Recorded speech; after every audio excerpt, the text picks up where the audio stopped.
asalaamaaleykum wa rahmatullah mbokki jullit yi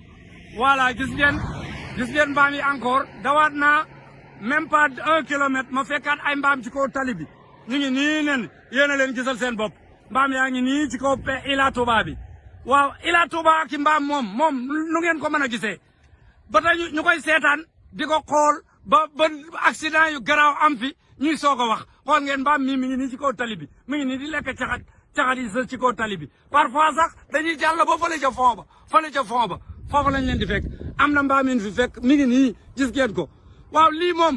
xanaa réew mi moom amul borom amul kilifa ana ministre du transport ana ñu yor sécurité routière ana ñoo bota accident amee ñu soog a wax waaw yéen dimbale leen ñu ngir yàlla ñun ñi usagers yi ñun ñiy jël autoroute à péage bi suñu dund suñu fan ma ngi ci xottu gerte waaye dimbale leen ñu ngir yàlla wax leen ci sàmm si wax leen ci mbaam yi wax leen ci nit ñuy traversé tali bi lii ku fi daw guddi da nga def accident mbaam yaa ngi nii di ma xool ñu ngi nii leen di ma xool mbaam yaa ngi nii kenn du ko werante man la maa ko filmé maa ngi nii jógee Touba filmé ko ci kaw tali bi mbaam yaa ngi nii yéen a leen gisal seen bopp ñu ngi nii xool ngeen leen ñu ngi nii ci tali bi